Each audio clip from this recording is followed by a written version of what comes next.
세상에는 어떤 흐름이 있죠. 그 흐름을 바르게 하려고 하면 희생이 필요하고 많은 에너지가 필요합니다. 왜냐하면 그 흐름이 쉽게 바꿔지지 않기 때문에 그렇다 하는 거죠. 오늘은 10월 마지막 주일로서 종교개혁 주일입니다. 종교개혁 주일로 우리가 기념하면서 지키는 것은 교회가 하나로 내려오는데 그 교회의 흐름이 악을 쫓고 거룩함 가운데 이르지 못하는 흐름으로 큰 물줄기를 이루면서 흘러왔다 하는 거죠. 그래서 그 물줄기를 바꾸기 위해서 부단히 일어나신 목사님들이 계셨습니다. 후스라고 하는 목사님이죠.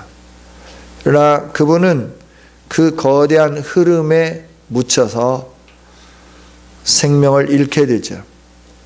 그런데 그가 교회에 반역했다라고 하는 죄목으로 이미 죽어서 무덤에 있는 그 목사님의 무덤을 다 파헤치고 뼈를 다시 불살라버리는 이 일들을 행했죠.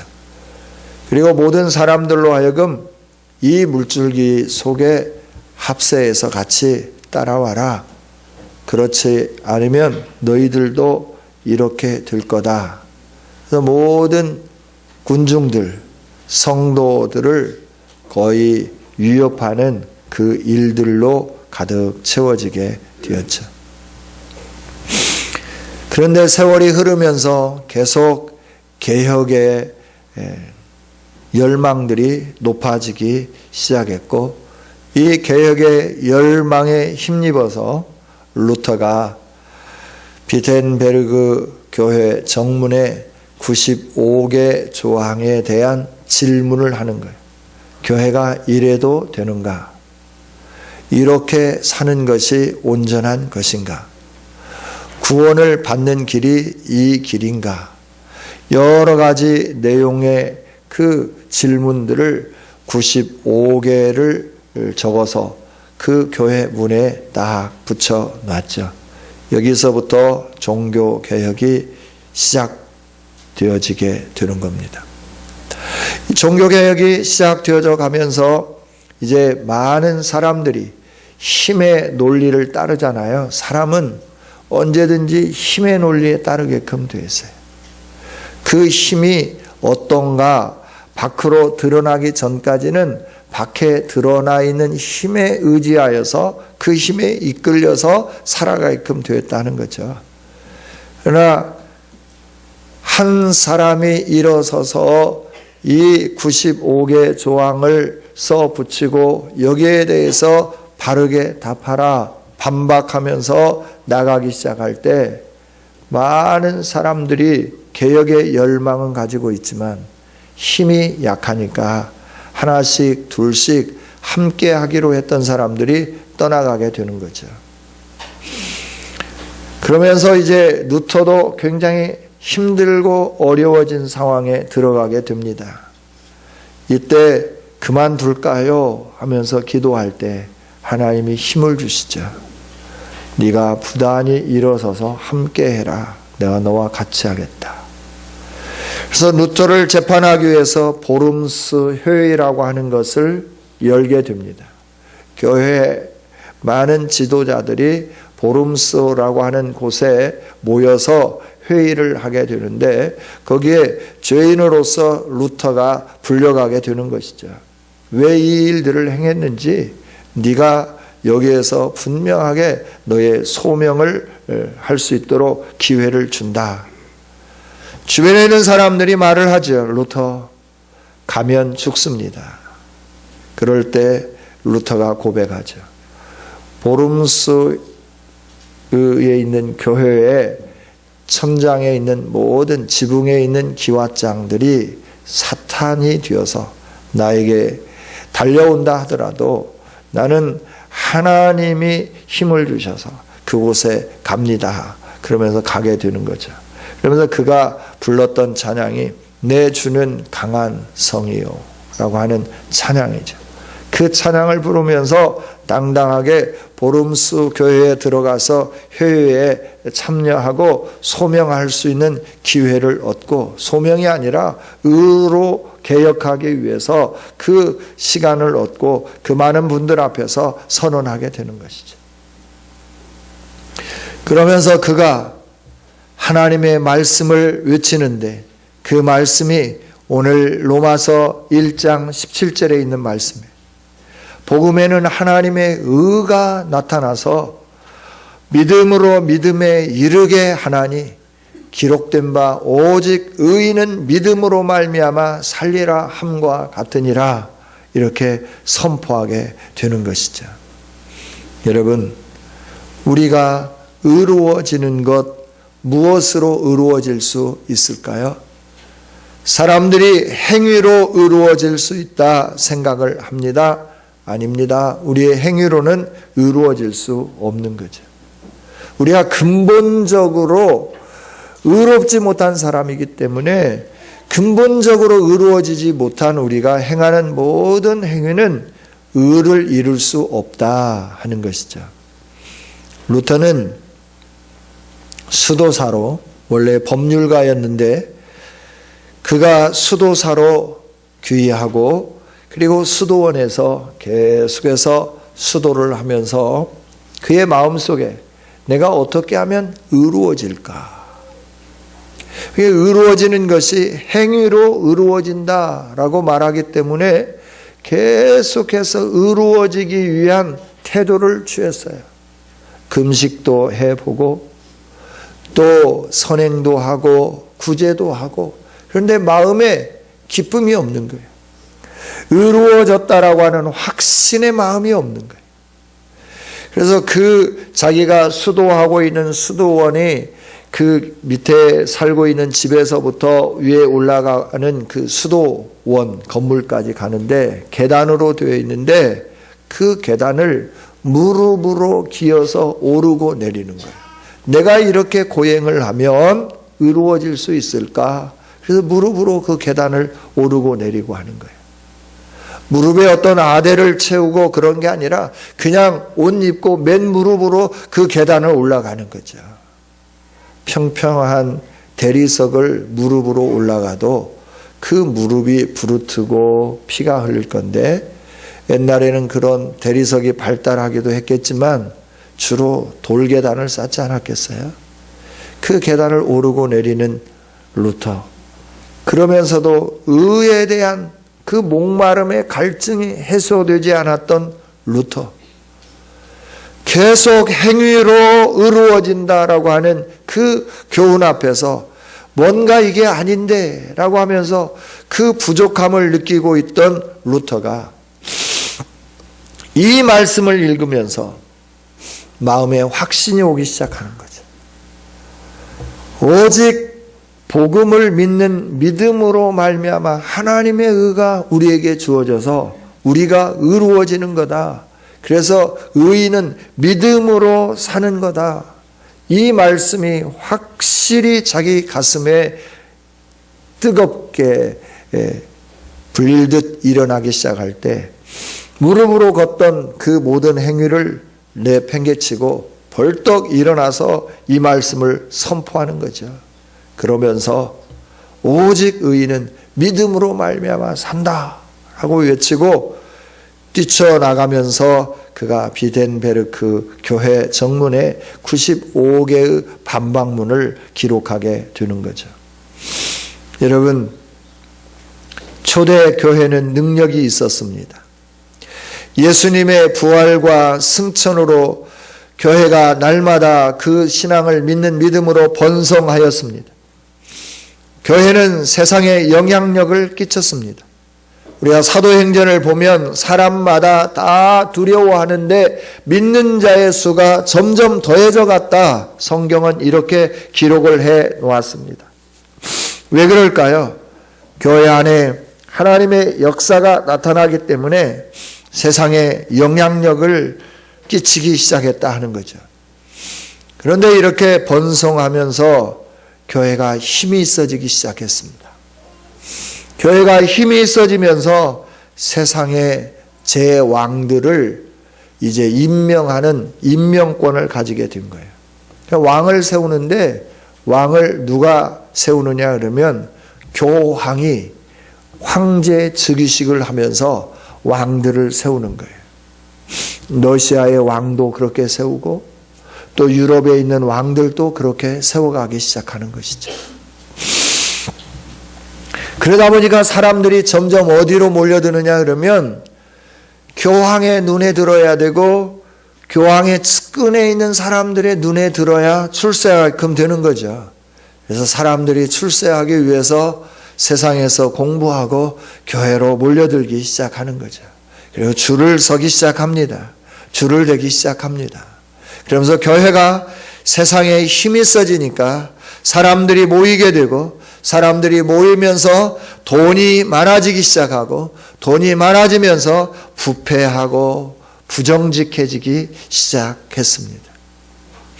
부패하고 부정직해진 그런 상황 속에서 계속해서 세상의 제왕들을 임명하는 그 일들이 꾸준히 이어지고 있을 때 교회가 이래서는 안 된다라고 하는 생각들이 성도들 가슴 속에 일어나기 시작했던 것이죠. 거기에 도화선이 되어서 불을 지핀 사람이 루터이고 그 루터의 개혁과 함께 맞물려서 모든 성도들이 개혁을 따라서 함께 나온 그리고 그 개혁 교회를 세운 이게 프로테스탄트 교회죠. 오늘 우리가 소위 말하는 개신교라 말할 수 있는 겁니다. 오늘 우리는 이 개혁주의 신앙을 따라가는 사람들로서 우리가 해야 할 일은 교회는 계속해서 개혁되어져야 한다 하는 겁니다. 교회가 세상에 영향력을 끼치는 이 아름다운 교회가 되어야 된다 하는 거죠. 그런데 어느 날부턴가 교회가 세상의 지탄이 되기 시작했지 않습니까? 빛이 되고 소금이 되어야 하는데 길에 버려진 맛을 잃은 소금처럼 사람들에 의해 짓밟히게 되어 버렸습니다. 성도 그러면 귀하게 여기고 믿고 그러지를 않아요. 옛날에는 믿는 사람이라고 하면 생면부지의 사람이라 하더라도 물건을 사러 갔는데 돈을 안 가지고 왔어요. 깜빡 잊고 안 가지고 왔어요. 말하다가 내가 어느 교회에 다니는 성도 집사인데 내가 다음 장날에 가져다 드릴 테니까 좀 주세요. 그러면 돈이 없어도 그 신용 하나로 물건을 사올 수 있었어요. 주소도 안 써요. 그런데 어김없이 이 성도들은 다음 장날에 꼭 가서 갚았어요. 그래서 사회에서도 신용이 있고 사회에서도 많은 사람들이 존경하는 그런 대상이 되었다 하는 거죠. 그런데 오늘날 성도 그러면 사람들이 믿지 않죠. 신뢰하지 않죠. 교회 목사님도 장로님들도 권사님들도 집사님들도 신뢰하지 않습니다. 모든 사람들이 무시합니다. 왜 성스럽고 아름다운 성도들이 이처럼 사람들에 의하여 짓밟히게 되었는가 하는 거죠. 그것은 다름이 아니라 우리가 세상에 영향력을 끼치는 그리스도인다운 삶을 살아야 되는데 그러지 못해서 그렇다라고 하는 거예요. 그래서 무시당하고 천대받으면서 사람들이 교회를 떠나가고 교회는 점점 힘을 잃어가고 있다 하는 거죠. 물론 대한민국에 있는 교회, 세계에 있는 모든 교회가 다 그런 것만은 아닙니다. 힘이 있고 능력이 있는 교회, 지금도 정직하고 성결하며 순수한 성도들이 많이 있습니다. 그러나 대부분의 교회와 성도들은 사람들에게 인정되지 못합니다. 이런 시점에서 저와 여러분이 개혁주의를 맞이하면서 우리가 추구해야 할 길이 무엇이며 나가야 할 방향성이 어떤 것인가를 살펴보면서 정말 개혁을 이루어가는, 그래서 다시 한번 개혁을 이루면서 하나님의 영광을 드러내며 하나님의 교회를 교회답게 세워가는 저와 여러분이 되어지기를 원합니다. 오늘 말씀은 바울 사도가 로마에 있는 교회에 편지를 쓴 내용입니다. 바울 사도는 로마 교회에 여러 번 가기를 원했습니다. 그러나 형편이 따라주지 않았습니다. 그래서 로마 교회에 가지 못했습니다. 로마 교회에 가지 못한 상황 속에서 로마 교회의 소식을 자꾸 듣게 됩니다. 그 소식을 듣는데 첫째는 긍정적인 소식인데, 긍정적인 소식은 로마 교회의 믿음이 너무 좋다 하는 거예요. 그래서 이 좋은 믿음을 가지고 있는 로마 교회, 지도자가 없음에도 불구하고 사악한 이리들 앞에서도 명확하게 신앙생활을 잘하는 순수한 열정을 가진 성도들, 그리고 그 교회를 향해서 바울 사도는 쉬지 않고 기도하면서 어떻게 하든지 내가 길을 얻어서 로마 교회에 가서 그들의 믿음을 좀 더 돈독하게 세워야 되겠다, 이런 계획을 가지고 있죠. 그러나 그게 여의치 않았습니다. 또 그들에게 좋은 소식이 있었는데 좋은 은사가 있었다라고 하는 거예요. 이 은사가 그들에게 있고 믿음이 좋고, 그래서 세상에 영향력을 흘려보내는 이 아름다운 교회, 이 교회의 아름다운 소식을 들을 때마다 바울 사도는 기뻐하고 감사하고 하나님께 기도했는데, 또 한편으로 들려오는 소식은 잘못된 신앙관과 함께 성도로서의 아름다운 삶을 살지 못하는 부패해져가는 모습이 들려지기 시작하는 거죠. 이 두 가지 소리가 들려오는 데 있어서 먼저 전자의 그 아름다운 소리보다 교회의 폐해가 더 커서 로마의 전 세계를 다스리고 있는 그 수도의 중앙에 그 교회가 힘을 발하면서 모든 사람들이 로마를 왔다가 로마 교회 성도들의 아름다운 모습을 보고 예수님을 구주로 영접하고 새로운 믿음을 가지고 힘있게 용기 있게 각 지역으로 흩어졌으면 좋겠는데, 교회의 소식이 점점 교회가 부패해져 가고 잘못되어져 감으로 인하여서 믿음이 좋은 성도들까지 와서 변질되어져 가는 그 상황에 이르게 된 거죠. 이 소식을 들은 바울 사도는 가기 전에 서신을 통하여서 그 교회를 믿음으로 다시 한번 바르게 세우고자 노력했다는 거죠. 이게 로마서의 핵심 내용입니다. 그래서 로마서를 통해서 바울 사도가 강조하는 것은 우리가 어떻게 구원함을 얻었는지, 우리가 어떻게 의롭다 인정함을 받은 사람이 되었는지, 우리가 원래 어떤 사람이었는데 이렇게 위대한 하나님의 사람으로서 세워질 수 있었는지를 쭉 나열을 하죠. 우리는 원래 죄인이고 다 하나님 밖에 있는 사람들이었고, 그런데 하나님이 어떻게 우리에게 이 아름다움을 주셨는지, 유대인에게 헬라인에게 공히, 유대인은 유대인으로서 어떻게 의로워졌는지, 이방인은 이방인으로서 어떻게 의로워졌는지를 분명히 알 수 있도록 하나님의 말씀을 통하여 계속해서 권면하고 깨우쳐주고, 그러고 난 다음에 이런 하나님의 은혜로 구원받은 우리가 이렇게 하나님의 백성답게 살아야 된다 하는 것을 12장부터 15장까지 쭉 나열을 해 가는 겁니다. 그러면서 로마 교회의 가장 핵심으로 강조하면서 주시는 메시지는 너희가 하나님의 은혜로 구원받았으니 하나 되라 라고 하는 거예요. 사랑으로 하나 되라 라고 하는 거예요. 할렐루야. 교회는 예수 그리스도 안에서 사랑으로 하나 되는 믿음의 공동체입니다.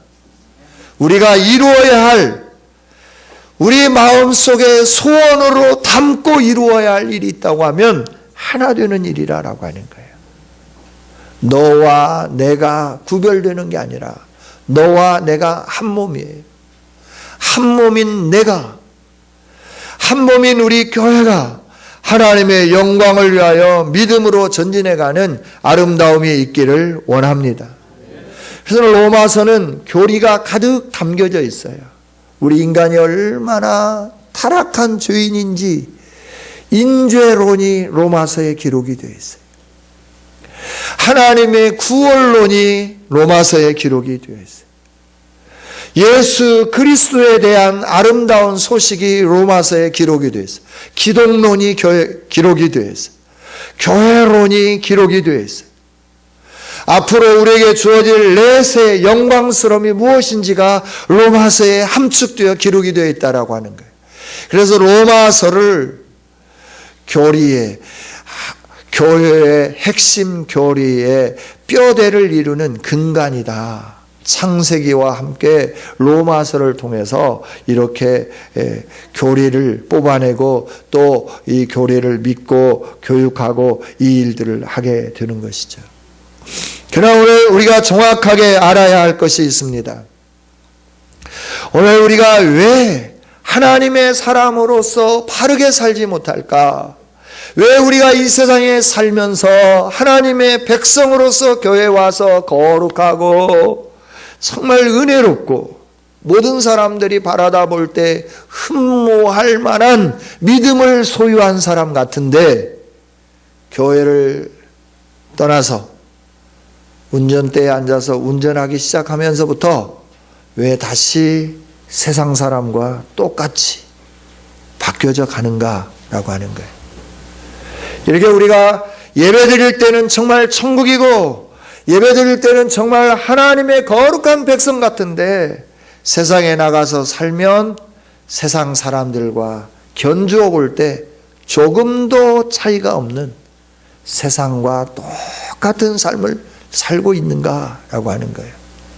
같이 성질내고 같이 큰 밥그릇 차지하려고 몸부림치고 내가 더 높은 곳에 올라가기 위해서 세상 사람들처럼 동일하게 남을 짓밟고 무시하고 멸시하고 내 이름을 높여야 되고 내 업적을 드러내야 되는 그런 현실 속에서 동일하게 살아가고 있는가라고 하는 거예요. 이러면서 정말 우리가 믿는다고 말할 수 있는가? 정말 우리가 원하는 개혁이 무엇인가?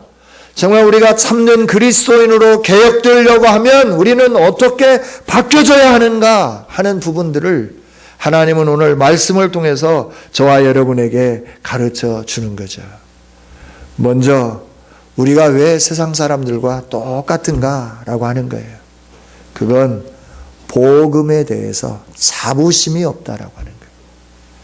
저와 여러분이 복음으로 말미암아 구원을 얻었고 이 복음으로 말미암아 의롭게 되었고 복음으로 말미암아 영원한 내세가 확실히 보장되었는데 이 복음을 소중하게 여기지 않고 이 복음을 자랑스럽게 여기지 못하는 데서부터 우리는 세상 사람들과 똑같은 삶을 살아가는 거예요. 여러분 복음이 자랑스럽습니까? 정말 자랑스럽습니까? 그렇다고 하면 이 복음을 자랑하면서 사십니까? 자랑스러운 것이 있으면 자랑을 해야 되지 않겠습니까? 그죠? 음식점도 어디 가서 먹어보고 맛있으면 막 자랑하는 거예요. 어느 집에 가니까 음식이 정말 기가 막히게 맛있더라. 웰빙인데 조미료를 넣지 않았는데 천연 그 조미료만 넣었는데 너무나 맛있더라. 자랑하게끔 되는 거예요. 자녀들이 잘 되면 우리에게 자랑거리죠. 그래서 어떻게 되나요? 자랑하기 시작하는 거예요. 우리 딸이 그림을 그렸는데 입상했다라고 하는 거예요. 자랑하는 겁니다. 우리 아들이 기능 경진대회 나갔는데 금메달을 땄다 자랑하는 겁니다. 우리 아들이 그냥 밤새 잠 좀 자라 그러면 잠을 자지 않고 빼바로 밀고 조각칼로 깎고 벤치로 뭐를 돌리고 조이고 이러면서 잠을 못 자게 하더니 연습 끝에 기능올림픽 대회에 나가서 우승을 냈다. 금메달을 땄다. 우리 자녀가 아들이 영광스럽다 하는 거예요. 자녀들이 사람들이 흠모하는 학교에 가면 내 자녀가 이렇게 좋은 학교에 갔다고 자랑하게끔 되는 거예요. 프랑카드 걸고 사법고시에 합격했다. 자랑하게끔 되는 거예요. 여러분, 예수 그리스도는 세상의 그 어떤 것과 비교할 수 없는 참된 자랑, 그 자랑거리의 근본이 되는 줄 믿습니다. 그런데 오늘 우리는 이 예수님 믿으라고 말하는 걸 너무나 부끄럽게 생각하는 거예요. 내가 그리스도인이라고 하는 걸 너무나 부끄럽게 생각하는 거예요. 옛날에는 교회에 올 때 성도들이 이걸 가방에 담지도 않았어요. 성경을 이렇게 끼고 다녔어요. 이렇게. 목사님이 이렇게 다 가슴에 끼고 다녀요. 신방 다닐 때 꼭 이러고 다녔어요. 저는 옷이 이런 색깔의 옷이 없어요. 다 검정 계통입니다. 봄, 여름, 가을, 겨울 검정이에요. 그러니까 하복을 입고 와도 여러분이 잘 모를 거예요. 색깔이 똑같으니까. 여름에 동복을 입고 와도 잘 모를 거예요. 똑같은 색깔이니까. 옛날에는 목사님들 그러면 흰 고무신에 검정 양복에 하얀 와이셔츠에 그 다음에 넥타이도 이렇게 화려하고 그러지 않았죠. 다 거룩하게, 걸음도 거룩하게 걸었습니다. 경망스럽게 걷지 않았어요. 정말 거룩하게, 천천히. 신방대원들 뒤에 딱 따라서 목사님이 가고 나면 그 뒤에 사모님, 권사님, 집사님, 장로님들 뒤에 딱 따라서 다니면서 신방할 때 보면 5분에서 10분 정도 다니면서 이렇게 하는데 쭉 다니. 모든 사람들이 바라보시죠. 오늘날 우리는 내가 그리스도인이라는 것을 자랑하면서 살아야 되는데 교회 올 때도 어떤 분들은 이 성경책을 얇은 걸 사요. 얇은 걸. 그래서 서리봉투에 딱 집어넣어서 이렇게 하고 오는 거예요. 그래서 어디에서 끄집어내냐. 교회 정문을 들어올 때도 두리번 누가 아는 사람 있나 딱 바라보고 없을 때 얼른 들어와요. 그래서 대문에서 들어와서 교회 이 입구에 현관에 오면 거기서 이렇게 쓱 끄집어내면서 그 서리봉투에서 바시락 뭔가를 끄집어내는 거예요.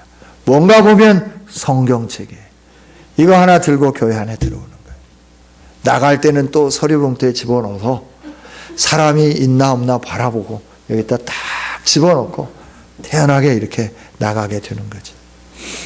여러분, 우리가 왜 복음을 이렇게 부끄러워해야 합니까?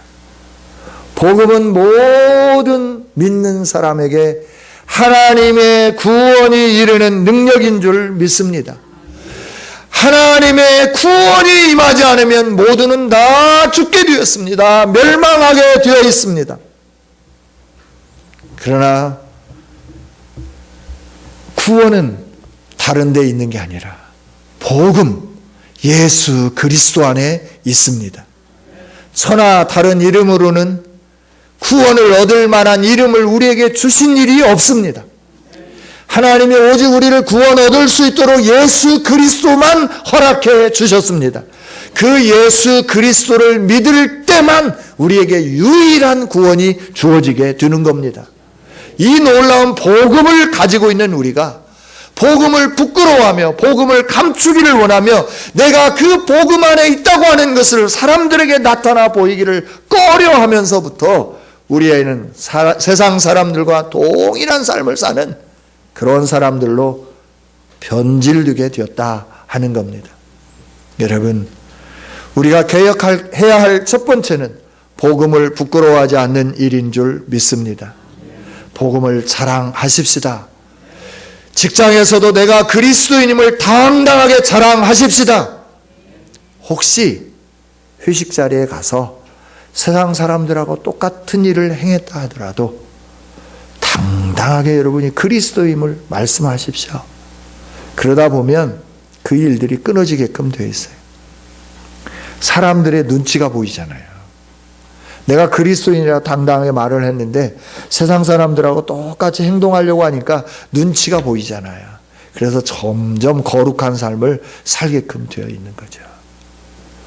그 다음에 우리가 생각해 볼 수 있는 것은 우리가 뭔가 열심히 해야 의로워진다고 생각해. 우리가 의로워지는 것은 예수 그리스도의 보혈의 피로만 의로워지는 줄 믿습니다. 그래서 믿음이에요. 그 믿음.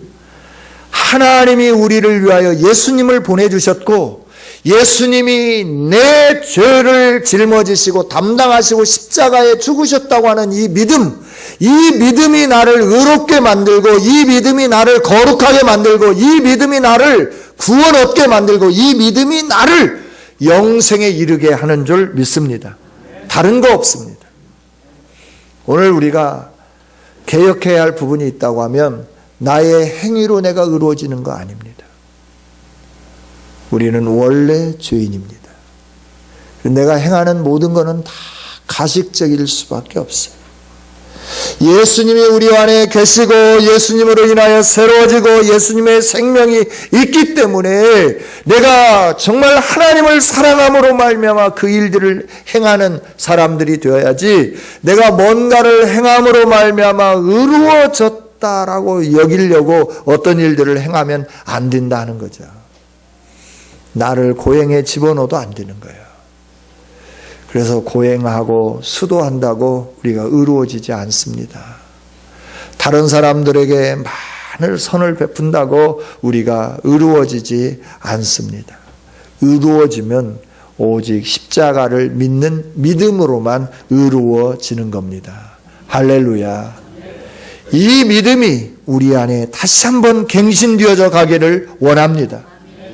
내가 새벽을 열심히 깨웠기 때문에 내가 밤새도록 기도했기 때문에 내가 하나님 앞에서 묵상하고 내가 하나님의 말씀을 큐티하고 내가 뭔가 좀 경건하고 거룩하게 살았기 때문에 내가 의로워진 게 아니라 하나님이 우리에게 허락하여 주신 예수 그리스도를 믿음으로 말미암아 내가 의로워졌기 때문에 하나님의 말씀을 사랑하고 하나님 앞에 기도하는 시간을 늘려가고 그래서 금식하고 그래서 철야하고 그래서 말씀을 묵상하고 그래서 그 말씀대로 살려고 몸부림치면서 세상에서 그 말씀대로 실천하면서 사는 거예요. 빼앗아가면 뺏기는 거예요. 주님의 이름을 위하여 내 옷을 빼앗아가면 그냥 뺏기는 거예요. 그걸 빼앗기 위해서 싸우고 다투고 그러지 않는다라고 하는 거예요. 오늘날은 교회인지 세상인지 구분하기가 어려워요. 빼앗기면 찾으려고 힘을 동원하고 그 힘으로 안 되면 국가의 힘을 빌리는 거죠. 그래서 법에 호소하는 거죠. 성도 여러분, 오늘 우리는 그리스도인입니다. 우리가 예수님처럼 좀 살았으면 좋겠습니다. 하나님의 의가 우리 안에 임할 수 있도록 믿음으로 사는 아름다운 성도들이 되기를 원합니다. 그래서 우리가 이 믿음으로 살면 믿음에서 믿음으로 나가게 되는 거예요. 하나님을 믿는 믿음에서 더 큰 믿음으로 나가기 시작하는 거예요. 그리스도를 믿는 믿음에서부터 믿는 사람으로서의 삶의 어떤 형태, 믿음으로 발전하게 되는 이 위대한 역사가 일어나게 된다는 것이죠. 여러분, 저와 여러분이 의인 되어진 것은 오직 하나님의 은혜로 말미암아 의인이 되어진 줄 믿습니다. 그 하나님께 감사하면서 살았으면 좋겠어요.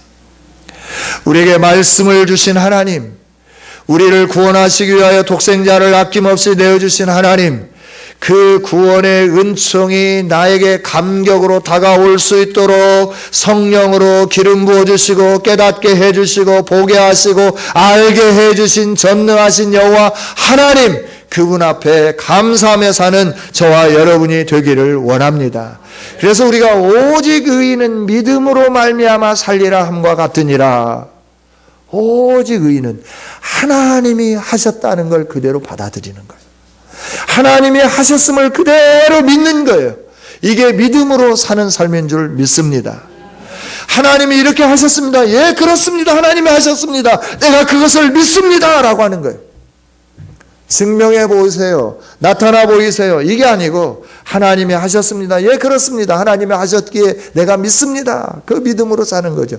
그렇게 믿기 시작하면 하나님이 하신 일들이 오늘 우리의 것이 되어지게 되는 겁니다. 믿는 자의 것이 되어지게 되는 겁니다. 그래서 오직 의인은 믿음으로 말미암아 사는 겁니다. 할렐루야. 하나님이 하실 것이기 때문에 그렇습니다. 하나님이 하셨기 때문에 그렇습니다. 앞으로도 계속해서 하실 것이기 때문에 하나님을 믿는 믿음으로 사는 겁니다. 할렐루야. 예수님 안에서 모든 것이 다 이루어졌음을 믿는 그 믿음으로 나의 연약한 육체도 하나님이 치유해 주실 것을 믿는 거예요. 그리고 나가는 거예요. 어떤 할머니가 찬양 예배가 되면 막 춤을 추는 거예요. 할머니가. 그래서 물었어요. 할머니, 왜 이 찬양 시간만 되면 일어서서 그렇게 덩실덩실 춤을 추십니까? 그 할머니가 대답하기를 내가 류마티스 관절염으로 걷지를 못했습니다. 허리가 아파서 앉아 있을 수가 없었습니다. 그런데 어느 날 교회 와서 찬양을 하는데 인도자가 일어서서 함께 춤추며 찬양합시다 그랬나 봐요. 아픈데, 무릎이 아프고 허리가 아픈데 일어났어요. 힘들지만 움직였어요. 그런데 하나님의 은혜가 임했어요. 그 관절염이 깨끗하게 치유된 거예요. 그래야 그 할머니가 찬양 시간만 되면 기뻐 즐거워서 춤추는 거예요. 여러분도 찬양하면서 기뻐 즐거워 춤추면서 이런 기적의 역사가 일어나기를 원합니다. 그렇습니다. 하나님이 우리를 구원해 주신 그 은혜 얼마나 감사해요. 그 하나님 앞에 예배할 때 우리가 얼마나 감격스럽게 예배해야 되겠는가라고 하는 거예요. 여러분, 우리에게 은혜를 베푼 사람이 저기 있어요. 그 사람과 함께 그 사람이 원하는 일을 할 때 우리가 기쁨으로 감격스럽게 하지 않아요? 그렇지 않는 사람들이 있나요? 다 기쁨으로 감격스럽게 일하죠.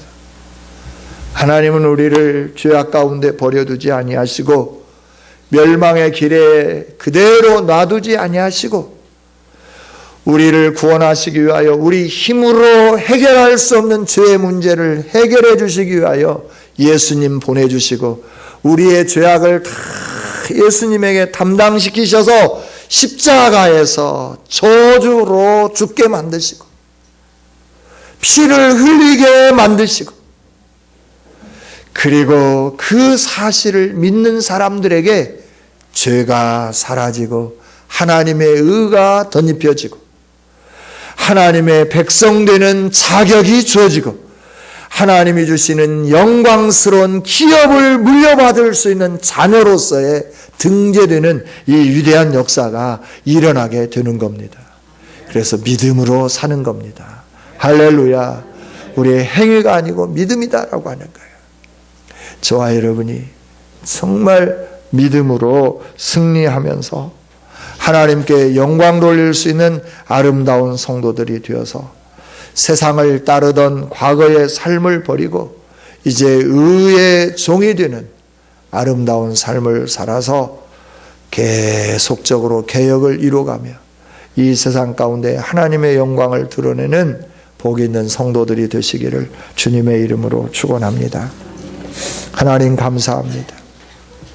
오늘 종교개혁주의를 맞이해서 우리 하나님 앞에 예배하면서 내가 어떻게 의로워졌는지 그 의로워진 은혜에 대해서 우리가 어떻게 계속 누리며 살 수 있는지 말씀을 통해서 살펴보게 해주셔서 감사합니다.